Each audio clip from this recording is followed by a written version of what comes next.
അവർ പറയുന്ന കളവാണെന്ന് നിങ്ങളുടെ ഉള്ളു പറയുന്നുണ്ടെങ്കിലും അത് വിശ്വസിക്കേണ്ടി വന്ന അവസ്ഥ ഉണ്ടായിട്ടില്ലേ? അല്ലെങ്കിൽ വിശ്വസിക്കുന്ന പോലെ അഭിനയിക്കേണ്ടി വന്ന അവസ്ഥ. ചിലപ്പോൾ അത് പറയുമ്പോൾ അവരുടെ ചുണ്ടിൽ വന്ന പുഞ്ചിരി കണ്ണിലില്ല എന്ന് നിങ്ങൾക്ക് തോന്നിയിരിക്കാം. അല്ലെങ്കിൽ ഒരു ഫ്രണ്ട്, ഞാൻ ഓക്കെ ആണണ്ട, എനിക്ക് കുഴപ്പമൊന്നുമില്ല എന്ന് പറയുമ്പോൾ അവരുടെ ശരീരത്തിലെ ഓരോ അവയവവും അവൻ ഓക്കെ അല്ല എന്ന് പറയുന്ന പോലെ തോന്നിയിട്ടില്ലേ? ചിലപ്പോൾ അത് നിങ്ങൾ തന്നെ ആവാം. ആകെ മുങ്ങിത്താഴുമ്പോഴും നിങ്ങൾ ഓക്കെ ആണെന്ന് മറ്റുള്ളവരുടെ മുന്നിൽ അഭിനയിക്കേണ്ടി വന്നിട്ടുണ്ടാവാം, അല്ലേ? എന്തുകൊണ്ടാണ് ആളുകൾ ഇങ്ങനെ ശരിക്കുമുള്ള വികാരങ്ങൾ മറച്ചു വെക്കുന്നത്? ഒരിക്കലും അവർ കളവ് പറയണമെന്ന് ഉദ്ദേശമുണ്ടായതുകൊണ്ടോ നുണന്മാരായതുകൊണ്ടോ അല്ല. മറിച്ച് അവരെല്ലാം ഹൈഡ് ചെയ്യുന്നത്, മറച്ചു വെക്കുന്നത് ഭയം കൊണ്ടാണ്, ഭയപ്പെടുന്നത് കൊണ്ടാണ്. നിങ്ങൾ കണ്ടുമുട്ടുന്ന ഓരോ വ്യക്തിയും നിങ്ങളടക്കം വികാരങ്ങൾ ഷെയർ ചെയ്യുമ്പോൾ ഒരു സൂചന ആശ്വസിപ്പിക്കാറുണ്ട്. ലോകപ്രശസ്ത ഫിലോസഫറായ ഫ്രെഡറിച്ച് നീഷെ പറഞ്ഞിട്ടുണ്ട്, ഓരോ ആത്മാവിനും ഒരു മുഖം മൂടിയുണ്ട്, അത് ആവശ്യമാണെന്ന്. അദ്ദേഹം പറഞ്ഞത് ആരെയും പേടിപ്പിക്കാനൊന്നുമല്ല, മറിച്ച് നിങ്ങളെ ഉണർത്താൻ വേണ്ടി, നിങ്ങൾക്കൊരു അവയർനെസ് തരാൻ വേണ്ടി. നമ്മൾ നേരത്തെ പറഞ്ഞ മാസ്കിനുള്ളിലൂടെ ഒരു വ്യക്തിയെ കാണാൻ പഠിച്ചാൽ പിന്നെ ഒരിക്കലും പഴയ രീതിയിൽ ആളുകളെ കാണാൻ പറ്റില്ല. ഇന്ന് വീഡിയോയിൽ മനുഷ്യന്റെ പ്രകൃതത്തെക്കുറിച്ചും സ്വഭാവത്തെക്കുറിച്ചുമുള്ള നീഷയുടെ 18 സത്യങ്ങളാണ് പറയാൻ പോകുന്നത്. ഇത് നിങ്ങളുടെ ആത്മാവിലേക്ക് തുളച്ചു കയറുമെന്ന് ഉറപ്പാണ്. ഇത് വെറും ടിപ്സുകളോ ട്രിക്സുകളോ ഒന്നുമല്ല, അവ ആത്മാവിൻ്റെ എക്സ്റേകളാണ്. ഈ വീഡിയോയുടെ അവസാനത്തോടെ നിങ്ങൾ ആളുകളെ കേൾക്കുക മാത്രമല്ല, അവരെ വായിക്കാനും നിങ്ങൾ പഠിക്കുന്നു. 18 സത്യങ്ങളെ 3 ശക്തമായ ഭാഗങ്ങളായി തിരിച്ചിട്ടുണ്ട്.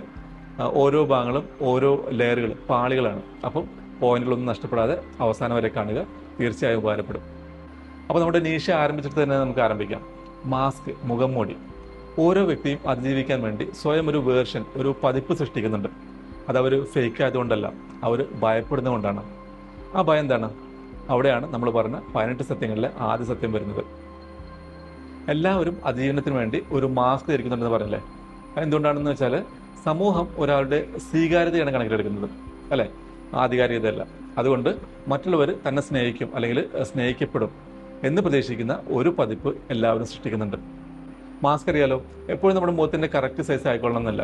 അതുകൊണ്ട് തന്നെ ചിലപ്പോൾ നമ്മൾ അറിയാതെ തന്നെ ആ മാസ്ക് തെന്നി മാറുന്നു, മാറിപ്പോകുന്നു, അല്ലേ?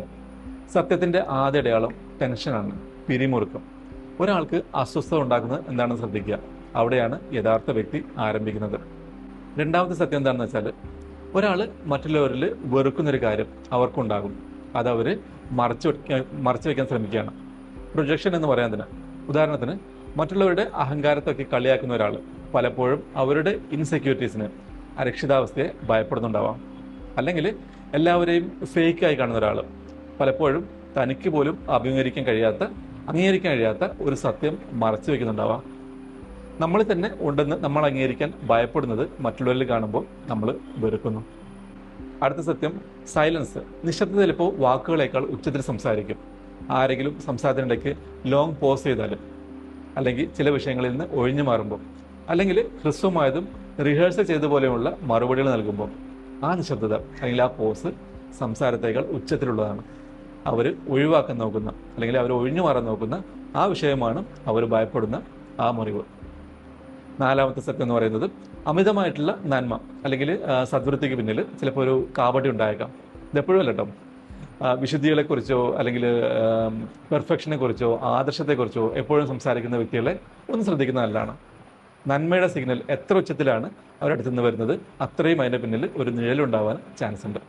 യഥാർത്ഥ നന്മക്ക് കയ്യടികളുടെ ആവശ്യമില്ല, അല്ലേ? അടുത്തത്, ആളുകൾ നിങ്ങളോടല്ല ആദ്യം കളവ് പറയുന്നത്, അവരോട് തന്നെയാണ്. എനിക്ക് സുഖമാണ്, അല്ലെങ്കിൽ എനിക്ക് പ്രശ്നമൊന്നുമില്ല, അല്ലെങ്കിൽ കുഴപ്പമൊന്നുമില്ല, അങ്ങനെ.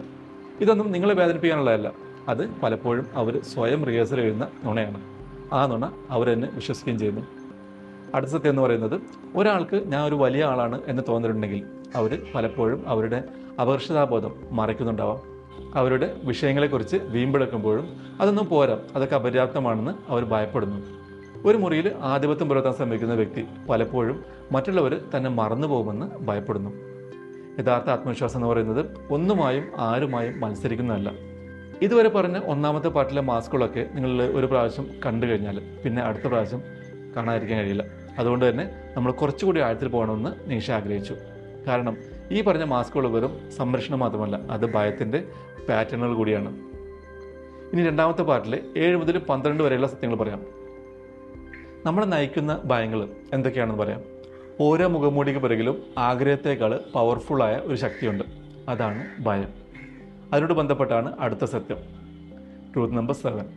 മിക്കവാറും എല്ലാ പ്രവൃത്തികളും നയിക്കപ്പെടുന്നത് ഒരു അബോധാവസ്ഥയിലുള്ള ഭയമാണ്, അല്ലേ? എന്തുകൊണ്ടാണ് ആരെങ്കിലും ഓവറായിട്ടൊരു കാര്യം എക്സ്പ്ലെയിൻ ചെയ്യുന്നത്? അല്ലെങ്കിൽ എന്തുകൊണ്ടാണ് അവർ അപ്രത്യക്ഷമാവുകയോ അല്ലെങ്കിൽ അവർ അതേന്ന് പറയുമ്പോൾ അതിൽ ശരിക്കുള്ള അർത്ഥം അല്ല എന്ന് നമ്മൾക്ക് ഫീൽ ചെയ്യുന്നത്? ഭയം കൊണ്ട്. ഭയം എന്ന് പറയുമ്പോൾ തിരസ്കരണം, അപമാനം, പരാജയം, ഉപേക്ഷിക്കൽ എന്നിവയെക്കുറിച്ചുള്ള ഭയമാവാം. നിങ്ങൾക്ക് ആരെങ്കിലും മനസ്സിലാക്കണമെന്നുണ്ടെങ്കിൽ അവർക്ക് എന്താണ് വേണ്ടതെന്ന് ചോദിക്കരുത്. പകരം എന്ത് നഷ്ടപ്പെടും എന്നതാണ് നിങ്ങളെ ഭയപ്പെടുന്നത് എന്ന് ചോദിക്കുക. അടുത്ത സത്യമാണ്, 8ാമത്തെ സത്യമാണ്, ക്രിറ്റിസിസം ഈസ് എ മിറർ. വിമർശനം ഒരു കണ്ണാടിയാണെന്ന് പറയുന്നു. ആരെങ്കിലും മറ്റുള്ളവരെ നിരന്തരം വിമർശിക്കുമ്പോൾ അതൊരിക്കലും ആ വിമർശിക്കപ്പെടുന്ന വ്യക്തിയെ നന്നാക്കാനൊന്നും ആയിരിക്കില്ല. അത് അവരുടെ തന്നെ അരക്ഷിതാവസ്ഥയെ അവർ സമ്മതിക്കുന്നതുകൊണ്ടാണ്, അംഗീകരിക്കുന്നതുകൊണ്ടാണ്. കറണ്ട് പോയി, നല്ല ചൂട്. അപ്പോൾ അടുത്ത സത്യം പറയുകയാണെങ്കിൽ, തെറ്റായ ആത്മവിശ്വാസം കുറ്റബോധത്തെ മറയ്ക്കുന്നു എന്നത്. എപ്പോഴും നിശ്ചയദാർഢ്യം പ്രകടിപ്പിക്കുന്ന വ്യക്തി, എപ്പോഴും എല്ലാം കൺട്രോളിൽ വയ്ക്കുന്ന ഒരു വ്യക്തി പലപ്പോഴും മറക്കാൻ ആഗ്രഹിക്കുന്ന ഒരു സ്വകാര്യ ദുഃഖം പേർന്നുണ്ടാവാം. 10ാമത്തെ സത്യമാണ്, എക്സാജറേഷൻ ബിട്രേസ് ദ ട്രൂത്ത് എന്ന് പറഞ്ഞാൽ അതിശയോക്തി സത്യത്തെ വഞ്ചിക്കുന്നുവെന്ന്. ഒരാൾ പറയുകയാണ്, ആരെന്ന് ചിന്തിച്ചാലും എനിക്കൊരു കുഴപ്പമില്ല, അല്ലെങ്കിൽ ഞാൻ എപ്പോഴും ഹാപ്പിയാണ്.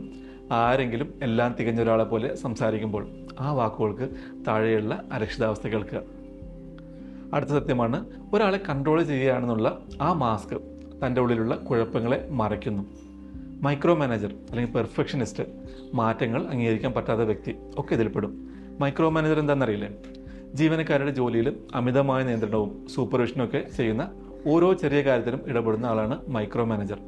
അവർ സ്ട്രോങ് ആയതുകൊണ്ടല്ല അവരിങ്ങനെ എല്ലാം കൺട്രോൾ ചെയ്യാൻ ശ്രമിക്കുന്നത്, മറിച്ച് കെട്ടിപ്പൊക്കിയതൊക്കെ അല്ലെങ്കിൽ ഊതി വീർപ്പിച്ചതൊക്കെ തകർന്നു വീഴുന്നുള്ള പേടി കൊണ്ടാണ് അവർ കൺട്രോൾ ചെയ്യുന്നത്. 12ാമത്തെ സത്യമാണ്, the louder the performance the emptier the core എന്ന് പറഞ്ഞാൽ പ്രകടനം എത്രത്തോളം ഉച്ചത്തിലാവുന്നു അത്രത്തോളം അതിന് കാമ്പുണ്ടാവില്ല എന്ന്. ഉദാഹരണമായിട്ട് സോഷ്യൽ മീഡിയ നോക്കുകയാണെങ്കിൽ ഈ ലുക്ക് അറ്റ് മീ എന്ന അർത്ഥത്തിലുള്ള എനർജിയിലുള്ള പോസ്റ്റുകൾ കാണാറില്ലേ? അതുപോലെ ചില സദസ്സിലൊക്കെ പോയി കഴിഞ്ഞാൽ ഉറക്കെ ഒച്ചത്തിൽ സംസാരിക്കുന്ന ചിലർ, മറ്റൊരു ശ്രദ്ധിക്കാൻ വേണ്ടി ഉറക്കെ സംസാരിക്കുന്ന ആൾക്കാർ. അവനവനെ അറിയുന്ന ഒരാൾക്ക് അല്ലെങ്കിൽ അവനവൻ്റെ കഴിവ് അറിയുന്ന ഒരാൾക്ക് ഒരു ഓഡിയൻസിൻ്റെ ആവശ്യമില്ല. പിന്നെ ഉറക്കെ സംസാരിക്കുന്നത്, ശബ്ദം ഉണ്ടാക്കുന്നത് ശക്തിയല്ല, അതെന്തോ തനിക്ക് കുറവുണ്ട് അല്ലെങ്കിൽ അതിൻ്റെ ആവശ്യമുണ്ടെന്നുള്ള ഒരു വിസ്പറാണ്, ഒരു മന്ത്രമാണ്. ഓക്കെ, ഇതുവരെ പറഞ്ഞപ്പോഴേക്ക് നിങ്ങൾക്ക് ചെറിയൊരു മാറ്റം ഫീൽ ചെയ്യുന്നുണ്ടാവും. നിങ്ങളൊരു റൂമിലേക്ക് നടക്കുന്നു, അവിടെയുള്ള പാറ്റേണുകൾ വാക്കുകളേക്കാൾ ഉച്ചത്തിൽ നിങ്ങളോട് സംസാരിക്കുന്നുണ്ട്. എന്നാൽ നീഷ അവിടെയും നിർത്തിയില്ല. ഓരോ ഭയത്തിന് പിന്നിലും അതിലും ആഴത്തിലുള്ള എന്തോ ഉണ്ടെന്ന് അദ്ദേഹം വിശ്വസിച്ചു. മുതിർന്നവരുടെ ജീവിതത്തിൻ്റെ തിരക്കഥ എഴുതിയ കുട്ടിക്കാലത്തെ ഒരു സംഭവം, ഒരു മുറിവ് ഉണ്ടാകുമെന്ന് അദ്ദേഹം കണ്ടെത്തി. അതിൽ നമുക്ക് 3ാമത്തെ പാർട്ടിലേക്ക് പോകാം. നമ്മൾ രൂപപ്പെടുത്തുന്ന മുറിവുകൾ, ഓരോ വിശ്വാസവും ഓരോ ശീലവും നമ്മൾ ചെയ്യുന്ന ഓരോ ആർഗ്യുമെൻസും യുക്തിയിൽ നിന്ന് ഉണ്ടാകുന്നതല്ല, വേദനയിൽ നിന്നാണ് ഉണ്ടാകുന്നത്. അതാണ് 13ാമത്തെ സത്യം. യുക്തിയിൽ നിന്ന് ആരും സംസാരിക്കുന്നില്ല, വേദനയിൽ നിന്നാണ് സംസാരിക്കുന്നത്. ആളുകൾ അവരെ വേദനിപ്പിക്കുന്ന കാര്യങ്ങളെ ചുറ്റിപ്പറ്റിയാണ് അവരുടെ വീക്ഷണങ്ങൾ രൂപപ്പെടുത്തുന്നത്. എന്നിട്ട് ആ വീക്ഷണങ്ങളെ, കാഴ്ചപ്പാടുകളെ ന്യായീകരിക്കുന്നു. ഒരാളോട് അവരെന്താണ് വിശ്വസിക്കുന്നതെന്ന് ചോദിക്കരുത്, അവരോട് എന്താണ് അവർ തകർത്തെന്ന് ചോദിക്കുക. അടുത്ത സത്യമാണ്, ഒരാൾ വീക്ക്നെസ്സിനോട്, ബലഹീനതയോട് എങ്ങനെ പ്രതികരിക്കുന്നു എന്നുള്ളത് അവരുടെ യഥാർത്ഥ ശക്തി വെളിപ്പെടുത്തുന്നു. തിരിച്ച് പ്രതികരിക്കാൻ കഴിയാത്തവരോട് ഒരു വ്യക്തി എങ്ങനെ പെരുമാറുന്നു നോക്കുക. ദുർബലതയെ പരിഹസിക്കുക അല്ലെങ്കിൽ ദുർബലരായ ആളുകളോട് ക്രൂരമായി പെരുമാറുന്നത് അവരെ തന്നെ ഭയപ്പെടുന്നതുകൊണ്ടാണ്. സംയമനത്തിലാണ് യഥാർത്ഥ ശക്തി പ്രകടമാക്കേണ്ടത്. അടുത്തതാണ്, ആരെങ്കിലും മറന്നു പോകുമെന്ന് ഭയപ്പെടുമ്പോൾ അവർ അറ്റൻഷന് വേണ്ടി, ശ്രദ്ധയ്ക്ക് വേണ്ടി പലതും ചെയ്യുന്നു. കുട്ടിയായിരിക്കുമ്പോൾ അവഗണിക്കപ്പെട്ട ഒരാൾ മുതിർന്ന ആളാവുമ്പോൾ ഞാൻ ശ്രദ്ധിക്കപ്പെടണമെന്ന് ആഗ്രഹിക്കുന്നു. ശ്രദ്ധ നേടാൻ പലതും ചെയ്യുന്നത് പൊങ്ങച്ചും കാണിക്കലല്ല, അതൊരു കരച്ചിലാണ്. 16ാമത്തെ സത്യമാണ്, അവർ അറ്റാക്ക് ചെയ്യുന്ന വ്യക്തി പലപ്പോഴും അവർ അസൂയപ്പെടുന്ന വ്യക്തിയാവും. ആരാധനയേക്കാൾ എളുപ്പമുള്ളതാണ് വിമർശനം, അല്ലേ? ആളുകൾ രഹസ്യമായി ആഗ്രഹിക്കുന്നതൊക്കെ അവർക്കത് കിട്ടാൻ യോഗ്യത ഇല്ല എന്ന് കാണുമ്പോൾ അത് നശിപ്പിക്കുന്നു. അടുത്ത സത്യം എന്ന് പറയുന്നത്, ആളുകൾ അവരുടെ കുട്ടിക്കാലം എങ്ങനെയായിരുന്നു അതിനനുസരിച്ചാണ് പ്രവർത്തിക്കുക, അവരുടെ വിശ്വാസങ്ങൾ അനുസരിച്ചല്ല. ചെറുതാവുമ്പോൾ സ്നേഹം കിട്ടാതെ വളർന്ന കുട്ടി വലുതാവുമ്പോൾ സ്നേഹം കിട്ടാൻ വേണ്ടി, അഫെക്ഷൻ കിട്ടാൻ വേണ്ടി പലതും ചെയ്യുന്നു. നിശബ്ദനാക്കപ്പെട്ട കുട്ടി വലുതാവുമ്പോൾ ആരും പറഞ്ഞത് കേൾക്കാത്ത ഒരാളായി മാറുന്നു. പെരുമാറ്റം എന്നത് അയാളുടെ ജീവചരിത്രം ആണെന്ന് പറയാം. അവസാനത്തെ സത്യമാണ്, പാറ്റേണുകൾ കുറ്റസമ്മതങ്ങളാണ്. ഉദാഹരണത്തിന്, നല്ല അടുപ്പത്തിലായിരിക്കുമ്പോൾ പെട്ടെന്ന് എല്ലാ കോണ്ടാക്റ്റും അങ്ങോട്ട് നിർത്തുക. ഗോസ്റ്റിംഗ് അല്ലെങ്കിൽ റെസ്റ്റ് എടുക്കാതെ ജോലി ചെയ്യുന്ന ഒരു ജോലിക്കാരൻ. അല്ലെങ്കിൽ ഒരിക്കലും കണക്റ്റ് ആകാത്ത ഫ്ലേർട്ടിങ്. ഇതൊന്നും വെറും റാൻഡം ആയിട്ടുള്ള ശീലങ്ങളല്ല, അവ പറയപ്പെടാത്ത സത്യങ്ങളാണ്. പറയാതെ മനസ്സിലാക്കാൻ വേണ്ടി യാചിക്കുകയാണ്, വീണ്ടും വീണ്ടും റിപ്പീറ്റ് ചെയ്യുകയാണ്. അപ്പോൾ ഈ പറഞ്ഞ പാറ്റേണുകളൊക്കെ പഠിച്ചു കഴിഞ്ഞാൽ നിങ്ങൾ ആളുകളെ വിലയിരുത്തുന്നത് നിർത്തും, പകരം മനസ്സിലാക്കാൻ തുടങ്ങും. നിങ്ങളെല്ലാം വ്യക്തിപരമായി എടുക്കുന്നത് നിർത്തും, നിങ്ങളെല്ലാം ക്ഷമിക്കാൻ തുടങ്ങും. കാരണം എന്തും നിങ്ങൾ സൂക്ഷ്മമായിട്ട് നോക്കുമ്പോൾ ആ വിമർശിക്കുന്ന ആള് ഭയപ്പെടുന്ന കുട്ടി മാത്രമാണ്. അഹങ്കാരിയാണെന്ന് കരുതുന്ന ആള് ഉള്ളിൽ ഒരുപാട് വേദനകൾ കൊണ്ടു നടക്കുന്ന ഒരാളാണ്. ആളുകളുടെ മുന്നിൽ ശബ്ദം ഉണ്ടാക്കുന്ന വ്യക്തി, ഷോ കാണിക്കുന്ന വ്യക്തി, മറ്റുള്ളവരുടെ സ്നേഹം കിട്ടാൻ വേണ്ടി കൊതിക്കുന്ന ഒരാളാണ്. മറ്റുള്ളവരുടെ മേലെ പവർ നേടാനും അധികാരം സ്ഥാപിക്കാനും നിഷ ആഗ്രഹിച്ചിട്ടില്ല. അദ്ദേഹം ആഗ്രഹിച്ചത് മറ്റുള്ളവരുടെ മനസ്സ് വായിക്കുന്നത് വഴി അവരുമായി കൂടുതൽ കണക്റ്റ് ആവണമെന്നാണ്. അപ്പോൾ ഇതുവരെ നമ്മൾ ഡിസ്കസ് ചെയ്ത എല്ലാ സത്യങ്ങളും മറ്റുള്ളവരെ കുറിച്ച് മാത്രമല്ല, അത് നിങ്ങളെക്കുറിച്ച് കൂടിയാണ്. നിങ്ങളുടെ പാറ്റേണുകൾ, നിങ്ങളുടെ പേടികൾ, നിങ്ങളുടെ മാസ്ക് എന്നിവയെക്കുറിച്ചാണ്. നിങ്ങൾ മറ്റുള്ളവരെ കൂടുതൽ വ്യക്തമായി കാണുമ്പോൾ, മനസ്സിലാക്കുമ്പോൾ നിങ്ങൾക്ക് സ്വയം കൂടുതൽ വ്യക്തമായി കാണുന്നു.